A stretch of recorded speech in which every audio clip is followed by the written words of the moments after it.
Hello,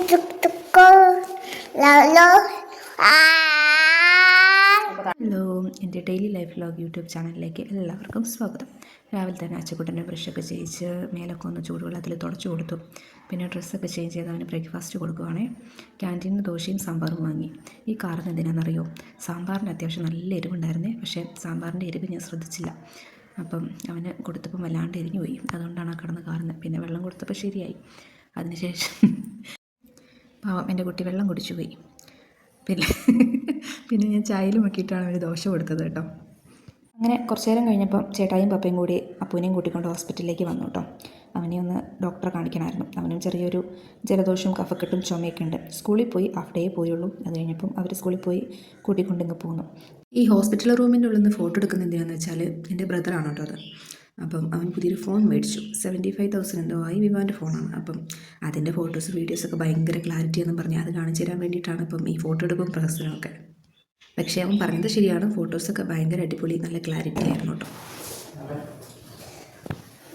നിങ്ങൾക്കെന്താ പ്രശ്നം? നിങ്ങൾക്ക് പനിയാ? നിങ്ങൾക്ക് പനിയാ? കൊച്ചിന് പേരും പറഞ്ഞ് കിടന്ന് ഉറങ്ങുക.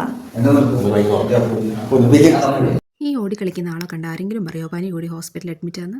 ഹോസ്പിറ്റലിൽ മുറ്റത്ത് നിന്നവൻ ഭയങ്കര ഓടിക്കളി ഒളിഞ്ഞുകളി ഒക്കെയാണേ. ഇതാ ഒളിഞ്ഞു നിൽക്കുന്ന രംഗമാണ് നിങ്ങളീ കാണുന്നത്. 2 ദിവസം അഡ്മിറ്റ് ആയതുകൊണ്ട് അവനൊരുവിധം ഓക്കെ ആയി. ഇപ്പോൾ ഡോക്ടർ വന്ന് രാവിലെ ചെക്ക് ചെയ്തപ്പോൾ ഇന്ന് ഡിസ്ചാർജിന് എഴുതി. രക്ഷപ്പെട്ട് വീട്ടിൽ പോകും. അങ്ങനെ ഡിസ്ചാർജായി ഞങ്ങളിതാ വീട്ടിലേക്ക് പോയിക്കൊണ്ടിരിക്കുകയാണ്. വണ്ടിക്കകത്തുനിന്നുള്ള അച്ചുക്കുട്ടൻ്റെ പ്രകടനങ്ങളാണ് നിങ്ങളീ കാണുന്നത്. അങ്ങനെ ഹോസ്പിറ്റലിൽ നിന്ന് വീട്ടിലേക്ക് പോയിക്കൊണ്ടിരിക്കുന്ന വഴിക്ക് വണ്ടിക്കകത്തുനിന്ന് ഞാനിങ്ങനെ ചിന്തിക്കുകയായിരുന്നു, അയ്യോ വീട്ടിലെത്തിയാൽ ഒന്ന് കിടന്നുറങ്ങിയാൽ മതിയെന്ന്. കാരണം അത്രയ്ക്ക് ക്ഷീണമായിരുന്നു. 2-3 ദിവസമായി ഉറങ്ങിയിട്ട്. അതുകൊണ്ട് പക്ഷേ വീട്ടിലെത്തിയപ്പം എൻ്റെ ഉറക്കവും ക്ഷീണവും എല്ലാം പോയി. കാരണം എൻ്റെ വീടിൻ്റെ അവസ്ഥ വളരെ പരിതാപകരമായിരുന്നു. ഇതെല്ലാം ക്ലീൻ ചെയ്യാതെ എങ്ങനെ കിടന്നുറങ്ങാനായിട്ട് പറ്റും? പെട്ടെന്നായിരുന്നല്ലോ രാവിലെ അച്ഛന് ഭയങ്കരമായിട്ട് സിക്കാവുന്നത്. അപ്പം വേഗം അവനെടുത്ത് ഹോസ്പിറ്റലിലേക്ക് ഓടി, എല്ലാം ഇട്ടെറിഞ്ഞിട്ട് വീട്ടിലെ പണികളെല്ലാം. പിന്നെ അഡ്മിറ്റ് ആക്കുന്നുള്ളൊരു പ്രതീക്ഷയില്ലല്ലോ. അപ്പം എല്ലാം അതാത് വഴിക്ക് അങ്ങനെ വളരെ വൃത്തികേടായിട്ട് കിടക്കുകയാണ് വീട്. അപ്പം ഇതെല്ലാം ഇനി ക്ലീൻ ചെയ്ത്. ഹലോ സാർ, ഒന്ന് ഉറങ്ങാമോ?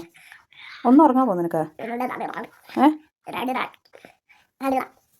ഇല്ലേ, 2 പേര് ചക്കപ്പോത്ത് പോലെ കിടന്നുറങ്ങണം. നിനക്കൊന്ന് ഉറങ്ങാവോ? ഹോസ്പിറ്റലിൽ ഡിസ്ചാർജ് ചെയ്തപ്പോൾ തന്നെ വൈകുന്നേരമായിരുന്നു. പിന്നെ വീട്ടിലെത്തിയപ്പം സന്ധ്യ കഴിഞ്ഞു. പിന്നെ വീട്ടിൽ വന്ന് ഞാൻ വേഗം കുളിച്ചു, കുഞ്ഞുങ്ങളെയും വേഗം മേൽ മാത്രം ഒന്ന് കഴുകിച്ച് ശേഷം രാത്രിത്തേക്കുള്ള ഫുഡൊക്കെ വേഗം ഉണ്ടാക്കി എല്ലാവർക്കും കൊടുത്തു. അപ്പം അപ്പുക്കുട്ടനും ഈ ചായനും നല്ല ഉറക്കമാണ്. അച്ചുക്കുട്ടനെ ഉറക്കാനായിട്ട് നോക്കുന്നു. പക്ഷേ എന്ത് ചെയ്താലും അവൻ ഉറങ്ങില്ല. കാരണം അവൻ്റെ ഉറക്കമൊക്കെ പകൽ അവൻ ഉറങ്ങി തീർത്തല്ലോ. അതുകൊണ്ട് നിനക്കിത് നേരം വെളുത്തിട്ട് കളിച്ചാൽ പോരെ ഇതിലൊക്കെ. ഇപ്പോൾ കിടന്നുറങ്ങിക്കൂടെ? ആ കാറ് ഇവിടെ തന്നെ ഉണ്ടാവും. നിനക്ക് നേരം വെളുത്തിട്ട് വേണ്ടിയിട്ട് ഓഫീസിൽ പോകാനൊന്നുമില്ലല്ലോ. പകലൊക്കെ വീട്ടിൽ തന്നെ ഇല്ലേ ഇരിക്കുന്നേ? രാവിലെ കളിച്ചാൽ പോരെ നിനക്ക്? പോരെ? അങ്ങനെ ഞാൻ അവൻ്റെ മുമ്പ് തോറ്റു. എന്ത് ചെയ്താലും അവൻ ഉറങ്ങൂല.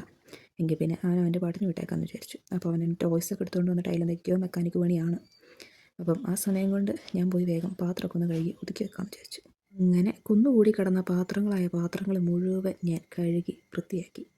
ഇനി മെയിൻ പരിപാടി എന്ന് പറയുന്നത് ക്ലീനിങ് ആണ്. അപ്പം ഞാൻ ഇനി അതിലേക്ക് കിടക്കട്ടെ. അങ്ങനെ ഞാൻ അടുക്കളയും വീടിൻ്റെ അകവും മൊത്തം ക്ലീൻ ചെയ്തു. എൻ്റെ ഏകദേശ പണികളൊക്കെ കഴിഞ്ഞ് വന്നപ്പോഴത്തേക്കും വെളുപ്പിന് 1:30 ആയിട്ടോ. ഇനി വേഗം പോയി കിടന്നുറങ്ങട്ടെ. കാരണം രാവിലെ നേരത്തെ എണീക്കണം, അപ്പുക്കുട്ടനെ സ്കൂളിൽ പറഞ്ഞയക്കണം. അപ്പം ഇന്നത്തെ വീഡിയോ ഇത്രയേ ഉള്ളൂ. Tata bye bye, see U.